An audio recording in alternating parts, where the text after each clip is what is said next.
آپ نے کہا کہ وہ اپنے ملک کے سفیر ہوتے ہیں. ہارورڈ یونیورسٹی ایک بہت نامور یونیورسٹی ہے. امریکہ کیا دنیا کی بڑی یونیورسٹیز کے اندر شمار ہوتی ہے. ہمارے آرمی چیف سے بھی ملاقات کی ہے.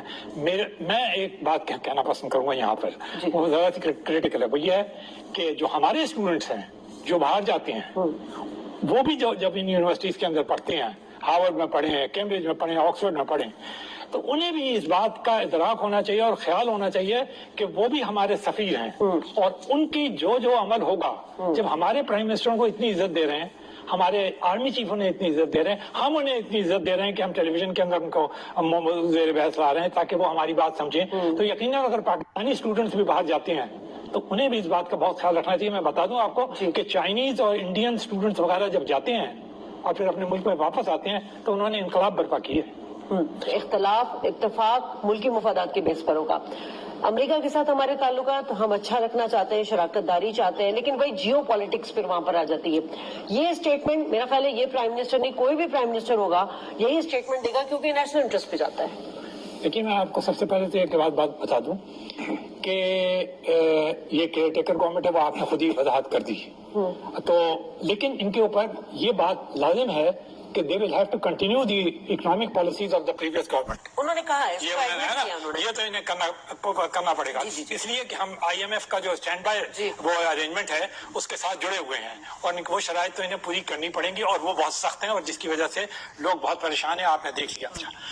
لیکن جو اس میں اہم ترین بات ہے وہ یہ ہے کہ آپ نے جیسے امریکہ کا ذکر کیا, تو یقینی بات ہے کہ پھر فوراً انسان کا یہ خیال پیدا ہوتا ہے کہ چائنا سے ہمارے ریلیشنز ہیں. تو میں یہاں پر ایک بات آپ کو بتانا چاہتا ہوں, پاکستان کے لیے یہ کوئی ایشو نہیں ہے. یہاں پر یہ کہا جاتا ہے کہ جی یا تو آپ چائنا کو سلیکٹ کر لیں یا امریکہ کو سلیکٹ کر لیں.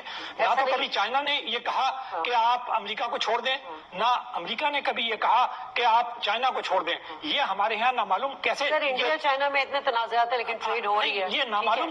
میں یہ گزارش مفادات پہ تو پھر آپ گزارش کروں, نامعلوم یہ ہمارے یہاں کیسے آیا.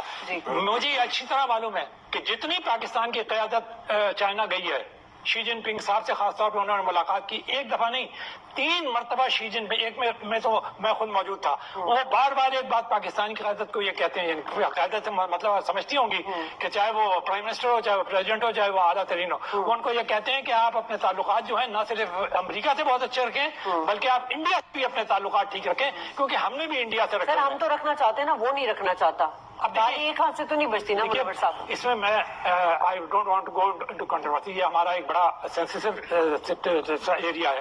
لیکن جیسے ابھی آپ برکس کا ذکر کر رہی تھی, تو برکس کے اندر جو ہمارے 2 اسٹمبلنگ بلاکس ہیں جس کی وجہ سے پاکستان برکس کو انٹر نہیں کر سکتا, حالانکہ کسی نے وہ ہوا نہیں ہے, صرف خیال ہے کہ لوگوں کا سوال یہ پیدا ہوتا ہے نا کہ جب آپ شنگھائی فورم پہ بھی موجود ہیں, چائنا کے بھی آپ اتنے قریب ہیں, تو ان کا جو میجر بینک ہے اور ان کا جو اس میں آپ شامل نہیں ہیں, جبکہ آپ کا جو پارٹنر ہے انڈیا کیوں شامل ہے, تو اس کے اندر انڈیا پاکستان کو اپوز کرتا ہے.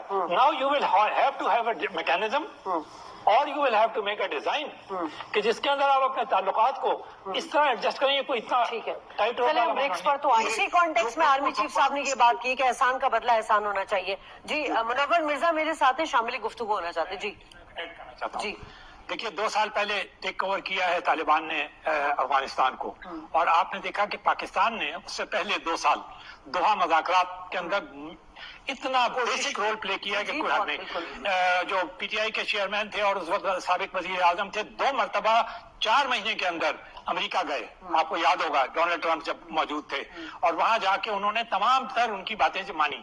لیکن جو بات نہیں کی, جو پاکستان کئی دفعہ نہیں کرتا ہے, وہ یہ ہے کہ یہ آپ نے دیکھنا چاہیے تھا پاکستان کے مفادات کے جب امریکہ چلا جائے گا تو پاکستان کا کیا بنے گا. یہ جو ٹی ٹی پی انہوں نے وہاں پر رکھی ہوئی ہے, اور جو ان کے بالکل یعنی ہم خیال لوگ ہیں, تو یہ دوحہ مذاکرات کے اندر دس شوڈ ہیو بین امبائبڈ. یہ کہنا کہ جی یہ بالکل میں مانتا ہوں, میں بھی یہی کہتا ہوں کہ افغانستان احسان کا بدلہ صرف احسان ہی ہونا چاہیے, لیکن آج کی دنیا میں لوگ برادر ہونا یا مذہبی طور پہ ایک ہونا یہ کہاں مان رہے ہیں. افغانستان نے کبھی اس بات کو نہیں مانا, کرزئی کے زمانے میں بھی نہیں مانا, اس زمانے میں بھی ہمیں شکایت تھی, آج بھی ہمیں شکایت ہے, اور ہمیں یہ باؤنڈ کرنا چاہیے تھا. ہم نے 2300 کلومیٹر کی ایک باڑ لگائی ہوئی ہے, اس کو انہوں نے کاٹ دیا. ٹی ٹی پی کو انہوں نے کھلے عام اجازت دے دی. خود آرمی چیف نے کہا کہ ہمیں اس میں شدید تحفظات ہیں. بالکل, انہوں نے کابل حکومت کو کہا کہ آپ ٹی ٹی پی کے خلاف اور جتنی بھی کالعدم تنظیمیں ان کے خلاف کارروائی کریں. سوال یہ پیدا ہوتا ہے کہ ہم نے اس حکومت میں جس وقت آپ نے تو یہ کہہ دیا جی انہوں نے غلامی کی زنجیریں توڑی ہیں, کیوں آپ نے یہ بات کہی؟ آپ کو پڑوسیوں کی طرح رہنا چاہیے. پی ٹی آئی حکومت کا تو آپ کو پتا ہے وتیرہ ہی رہی ہے. جذبات کے اندر آ جاتے ہیں, فورن پالیسی کے اندر بھی جذبات کے اندر آ جاتے ہیں, بزنس کے اندر بھی جذبات کے اندر آ جاتے ہیں. جیسے ابھی زاہد صاحب کہہ رہے تھے کہ اگر کسی سے دوستی کرنے کے لیے ہم کہتے ہیں وہ پیسے اس لیے دے کہ وہ ہمارا برادر ہے. اب فورن پالیسی بنا رہے ہیں تو وہ اس لیے ہماری بات مانے کیونکہ ہمارا نہیں. معاہدہ آپ نے کیا ہے نا دوحہ کے اندر, یو آر دیئر, آپ نے سہولت کار تھے, آپ کا یہ فرض بنتا تھا. فورن پالیسی کی یہ بنیادی تقاضا ہے کہ آپ اپنی یہ شکل رکھتے. دنیا نے آج تک انہیں تسلیم نہیں کیا. وہ کیا کر رہے ہیں ابھی آپ دیکھیے, انہوں نے ایک اسٹیٹمنٹ دیا ہے طالبان نے کہ جی پولیٹیکل پارٹیز جو ہیں وہ مذہب کے اندر حرام ہے, لڑکیاں جو ہے وہ چھٹی جماعت سے زیادہ نہیں پڑھ سکتی. اب آپ مجھے بتائیے کہ یہ پاکستان کی تمام چیزوں کو نگیٹ کرتی ہیں یا نہیں کرتی, اور وہاں پہ ٹی ٹی پی موجود ہے اور وہ یہاں پر جو دہشت گردی کی کارروائیاں کر رہی ہے.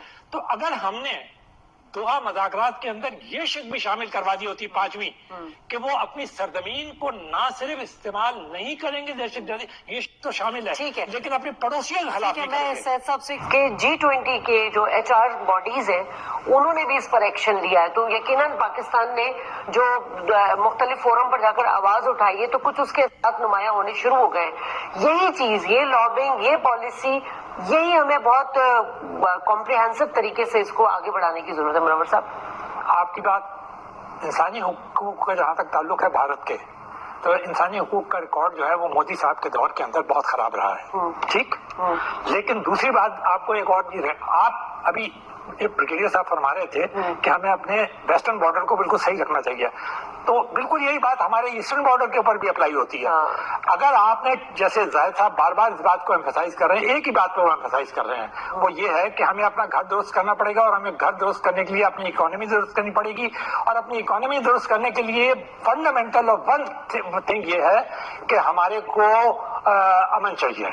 تو اس کا مطلب یہ ہے کہ آپ نے بالکل صحیح کہا, ہم انہیں کنڈیم کرتے ہیں, دنیا بھی انہیں کنڈیم کرتی ہے, جگہ جگہ انہیں کیا جاتا ہے, لیکن وہاں ایک بات آ جاتی ہے, انڈیا دنیا کی فاسٹسٹ گروئنگ اکانومی ہے. آپ کو پتا ہے چائنا بھی ان کے مقابلے میں سلو ڈاؤن ہو چکا ہے, 7.8 یا اس طرح وہ ہٹ کر رہے ہیں. پرسوں نسواں آپ نے سنا ہوگا کہ ان کا جو اسپیس شپ ہے, اسپیس کرافٹ جو ہے چندریان 3 جو ہے وہ جنوبی حصے پہ لینڈ کر گیا ہے. میں یہ نہیں کہتا کہ کوئی انہوں نے کوئی آسمان گرا دیا ہے, لیکن میں آپ کو یہ بتا رہا ہوں کہ وہ ساری چیزیں معاف اس لیے ہو جاتی ہیں. میں ابھی زاہد صاحب کو یہ بتا رہا تھا کہ جس وقت مودی صاحب کا ڈنر تھا وائٹ ہاؤس کے اندر تیسرے روز, جو کہ بڑا امپورٹنٹ ہوتا ہے, انڈین بزنس مین کو دہلی سے فلائی کیا گیا. تو کیا پاکستان کے بزنس مین کو بھی اسی طرح فلائی کیا جاتا ہے؟ ہم انسانی حقوق کی بات کر سکتے ہیں, لیکن لوگوں کے آگے ہمیں منت کرنے کی کیا ضرورت ہے؟ لوگوں کے آگے ہمیں ہاتھ جوڑنے کی کیا ضرورت ہے؟ یہ کہنے کی, ہر وقت یہ روتے رہنے کی کیا ضرورت ہے کہ ہم جو ہیں وہ دیکھیے آپ یہ اس میں نہیں.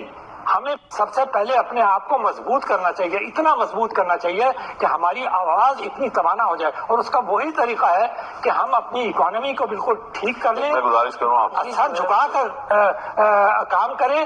کہ باقی آلتو فالتو چیزوں کے اندر یہ جو پڑ گئے نا, آپ دیکھیے ہمارے یہاں اندرونی بھی سیاست چل رہی ہے, ہمارے 96 لاکھ جو پاکستانی باہر ہیں وہ بھی اندرونی سیاست کے اندر ملوث ہیں. آپ یہ دیکھیے ذرا جذبہ, وہ ہمارے دشمن ہیں, ہم ان کے مخالف ہیں, لیکن دشمن سے بھی سیکھنا پڑتا ہے آدمی کو اپنے گھر کو صحیح کرنے کے لیے. ہمیں کسی کو دشمن بنانے کی ضرورت نہیں ہے. میں آپ کو خارجہ پالیسی بتا رہا ہوں, ہمیں ایک ہی کام کرنا چاہیے, اور وہ یہ ہے کہ سر جھکا کر اپنے ملک کو ہمیں ترقی دینا چاہیے. ترقی کے لیے اقدامات تو اٹھائے جا رہے ہیں نا. برکس کا قیام اور اس کا ایجنڈا اہمیت کیا ہے؟ دیکھیے, میں برکس کا تو ایک ہی اہمیت تھی, کہا یہ جاتا تھا کہ یہ اینٹی ویسٹ ہوگا, اور یہ IMF یا ورلڈ بینک کا شاید نعم البدل ہوگا. 250 بلین انہوں نے 2016 کے اندر اس کا ایک ریزرو فنڈ بھی رکھا تھا, جو کہ انہیں دینا تھا. 5 بنیادی ممبر تھے جن کا آپ ذکر کر چکی ہیں, مزید 6 جو ہیں مشرق وسطیٰ, افریقہ اور ارجنٹینا جو ہے وہ اس میں شامل ہو رہے ہیں. اچھا, سعودی عرب ہے. برکس کی بنیادی بات